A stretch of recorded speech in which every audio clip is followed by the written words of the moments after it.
મોરબીમાં રામનવમી નિમિત્તે ભવ્ય ઉજવણી કરવામાં આવી હતી। આજરોજ મોરબીમાં રામનવમી નિમિત્તે ભવ્ય ઉજવણી કરવામાં આવી। ભગવાન શ્રી રામ ભગવાનની શોભાયાત્રા કાઢવામાં આવી। શોભાયાત્રામાં લોકો બહોળી સંખ્યામાં ઉપસ્થિત રહ્યા હતા। મોરબી જિલ્લા પોલીસ ટીમનો પૂરેપૂરો સાથ સહકાર મળ્યો હતો। અહેવાલ માન્યોસ સોલંકી હિમાંશુ મોરબી। મોરબી વિશ્વ હિન્દુ પરિષદ અધ્યક્ષ સર્વે હિન્દુ સંગઠન અને સર્વે હિન્દુ સમાજ દ્વારા જે દર વર્ષે ભવ્ય અને દિવ્ય હિન્દુ વિજય યાત્રાનું આયોજન કરવામાં આવે છે, તે આ વર્ષે પણ ભવ્ય અને દિવ્ય આયોજન કરવામાં આવ્યું છે। જે હિન્દુ વિજય યાત્રા સર્કિટ હાઉસથી ચાલુ થઈને મોરબીના રાજમાર્ગો ઉપર ફરીને દરબારગઢ રામ મહેલ મંદિરે પૂર્ણ થશે। જેમાં અલગ અલગ સ્કૂલો અને અલગ અલગ સંગઠન અને સમાજ દ્વારા પ્લોટ ભવ્ય અને દિવ્ય બનાવવામાં આવ્યા છે અને દર વર્ષે આવી રીતે હિન્દુ સમાજ સમગ્ર જોડાય એવી અમારી સર્વે હિન્દુ સમાજને વિનંતી અને લાગણીને માંગણી છે। જય શ્રી રામ। હું નેવિલ પંડિત, રાષ્ટ્રીય બજરંગ દળ મોરબી જિલ્લા અધ્યક્ષ।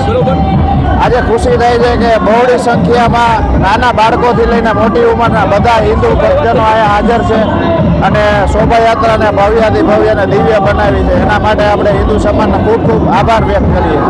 જય શ્રી રામ। નમસ્તે સદા વત્સલે માતૃભૂમે માં ભારતીના ચરણોમાં વંદન। જય જય ગરવી ગુજરાત। મોરબીની ધરા ઉપર આજે સનાતન હિન્દુ ધર્મનું મોટામાં મોટું પર્વ અને ભગવાન મર્યાદા પુરુષોત્તમનું જન્મ ઉત્સવ સમગ્ર હિન્દુ સમાજ સાથે મળીને આ પાવન પર્વની ઉજવણી કરી રહ્યું છે। મારા વતી દરેક સનાતની હિન્દુ સમાજને રામનવમીના પાવન પર્વની ખૂબ ખૂબ શુભકામનાઓ। સોશિયલ મીડિયાના માધ્યમથી મોરબી જિલ્લાના તમામ મારા ભાઈઓ બહેનોને વિનંતી કરું છું કે આ પર્વમાં સાથે જોડાવો, સમાજને ગર્વ કરાવો અને આ શોભાયાત્રાને ભવ્યથી ભવ્ય બનાવો। જે લોકો શોભાયાત્રામાં નથી જોડાઈ શકતા, જે માતાઓ બહેનો જે મુખ્ય માર્ગો ઉપર આ શોભાયાત્રા નીકળવાની છે, ત્યાં તમે શોભાયાત્રાનું સામયું કરવા આવો, તેના દર્શનના લાભ લો, પણ આ પર્વને અચૂક ચૂકશો નહીં। જય જય ગરવી ગુજરાત। ભારત માતાની જય। વંદે માતરમ। યુગની અંદર અધર્મ ઉપર વિજય કરવા માટે શસ્ત્રની જરૂર પડવાની છે અને સનાતનનો મતલબ છે સંસ્કૃતિ, સંસ્કાર। એટલે એક હાથમાં સંસ્કાર ને સંસ્કૃતિ છે અને એક હાથમાં શસ્ત્ર છે અને આ જ સનાતન ધર્મ છે। જય શ્રી રામ। ભારતીય નારી એકતા સંગઠન જિંદાબાદ। હું હરપ્રીત કૌર, રાષ્ટ્રીય અધ્યક્ષ।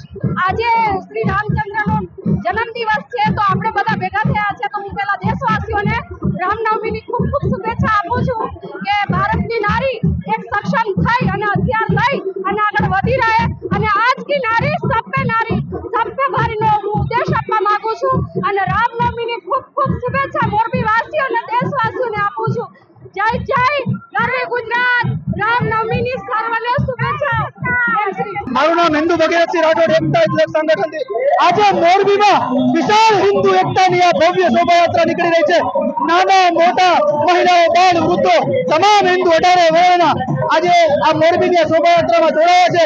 નાત જાત ને, ભાષા વાત ને, પ્રાંત વાત ને, ફક્ત હિન્દુ સનાતની અને અત્યારે ગર્વથી રામમય બનીને ઝૂમી રહ્યા છે।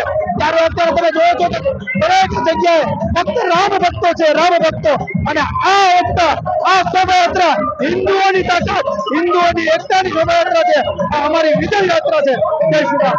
આ શોભાયાત્રા ક્યાંથી ક્યાં સુધી આ શોભાયાત્રા સર્કિટ હાઉસથી પ્રારંભ થયો હતો 4 વાગે અને આખા મોરબીને ફરતા થતા રામ મહેલ જે છે દરબારગઢ પાસે ત્યાં એની પૂર્ણાહુતિ થશે। તથા અમારા